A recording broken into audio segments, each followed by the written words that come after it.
buktikan cintamu padaku. Kau membayarku dengan hidupmu. Ku bersyukur yang ada padaku.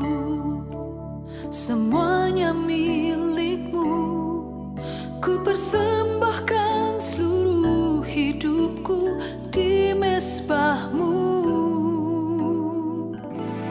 Hanya kau yang menjadi tempat jawaban. Hanya kau tempatku berharap.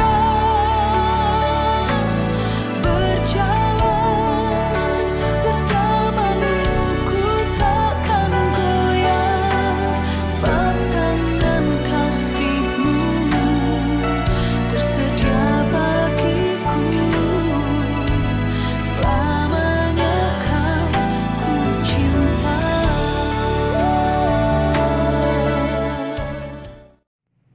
Shalom, selamat pagi saudara-saudara yang terkasih dalam nama Tuhan Yesus Kristus.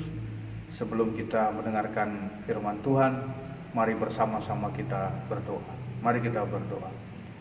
Kami mengucap syukur bagi-Mu ya Allah atas berkat anugerah kebaikan yang Tuhan telah beri bagi kami sampai saat ini.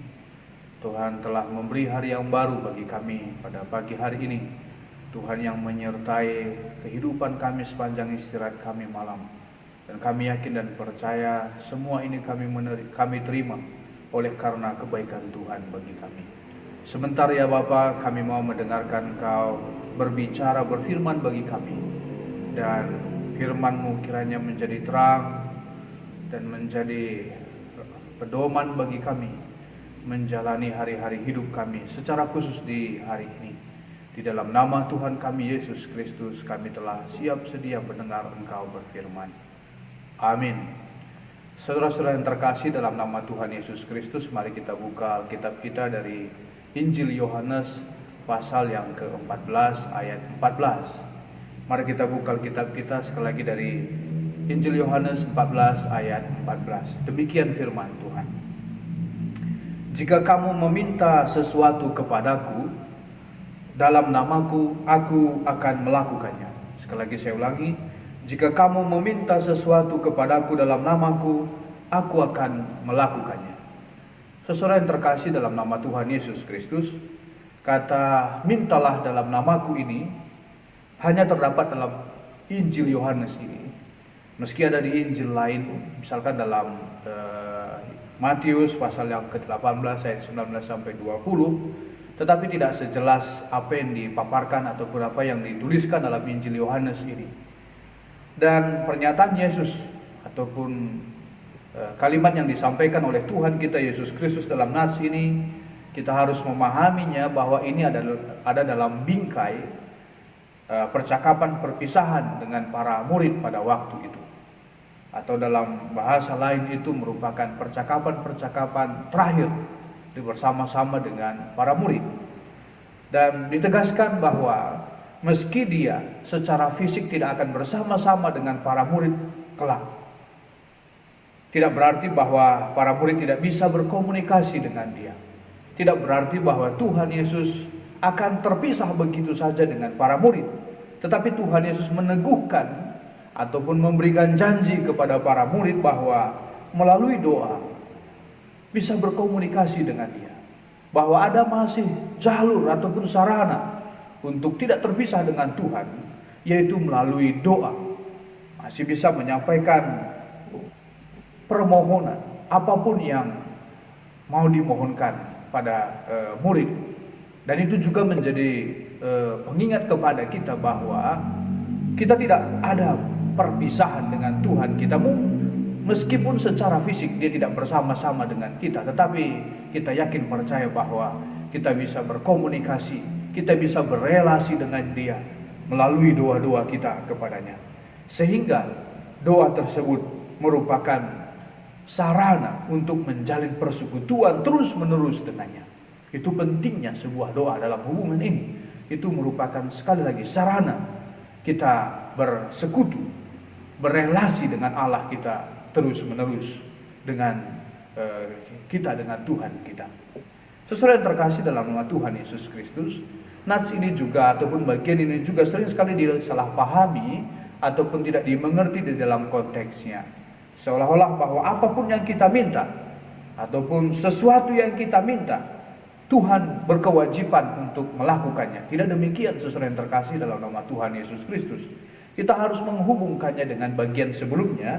Dikatakan bahwa di ayat 13, dan apa juga yang kamu minta dalam namaku, aku akan melakukannya supaya Bapa dipermuliakan di dalam Anak.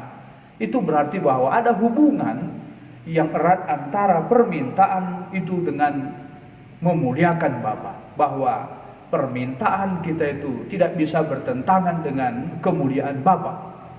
Di dalam doa kita kepada Tuhan tentunya itu syarat mutlak bahwa permohonan kita didengarkan ataupun dikabulkan olehnya, bahwa permintaan kita itu sesuai dengan kemuliaan Bapa. Dan itu mengingatkan kepada kita, contoh misalkan kita tidak bisa membawa permusuhan di dalam doa kita. Misalkan kita mendoakan supaya orang lain celaka, kita mendoakan supaya orang lain mendapatkan bahaya dan sebagainya, sesuatu hal yang jelas bertentangan dengan kemuliaan Bapa. Hal-hal seperti itu.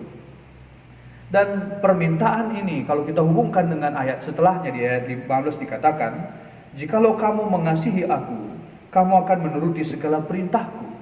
Bahwa dua hal ini saling mengikat dengan ayat yang ke-14, bahwa permintaan itu juga didasari dengan karakter ataupun diri orang yang meminta tersebut, bahwa yang meminta tersebut adalah orang yang memang mengasihi Tuhan. Sebagai buktinya, maka orang tersebut akan menjalankan perintah Tuhan. Dan doa itu berarti doa dan hidup kita harus berjalan beriringan.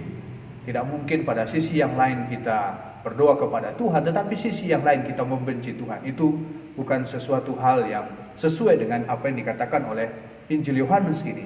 Maka seorang pendoa akan menyelaraskan hidupnya dengan Tuhan Yesus yang mendengar doa-doa kita, karena kita mengasihi Dia yang kepadanya kita berdoa tersebut. Lebih dari itu, doa juga tidak selamanya berarti memohon kepadanya, tetapi juga menjalin relasi dengan Tuhan. Tidak selamanya, sekali lagi, berdoa kepadanya tidak selamanya harus memohon ataupun meminta sesuatu kepadanya, tetapi melalui perenungan kita ini, berdoa juga adalah menjalin persekutuan terus-menerus dengan Tuhan, supaya tidak ada terpisah dengannya.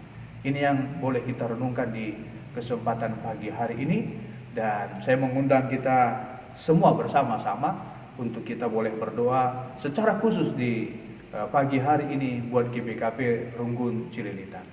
Mari bersama-sama kita berdoa.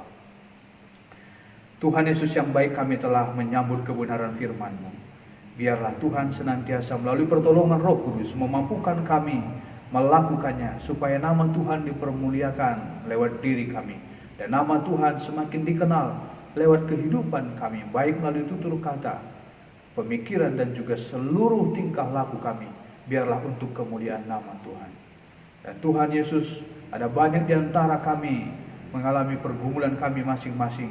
Biarlah Engkau mendengar juga jerit seruan hati kami pada saat ini, dan berilah kiranya kekuatan, dan berilah kiranya jalan keluar untuk setiap gumul dan penderitaan kehidupan kami, ya Bapa. Dengar doa kami, ya Tuhan.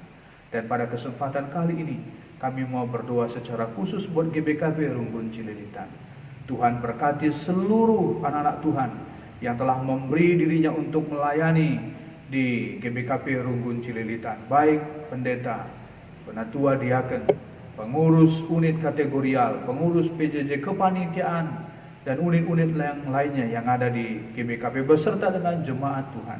Biarlah Tuhan berkati senantiasa, sehingga melalui program pelayanan di GBKP Runggun Cililitan, nama Tuhan juga dipermuliakan, dan iman, kepercaya, dan kehidupan jemaat juga bertumbuh seturut dengan kehendak Tuhan, dan boleh menjadi berkat bagi banyak orang, secara khusus bagi sekitar di mana gereja kami ini hadir, boleh menyatakan kehendak kemuliaan Tuhan, sehingga melalui keberadaan gereja kami GBKP Runggun Cililitan, nama Tuhan juga dipermuliakan.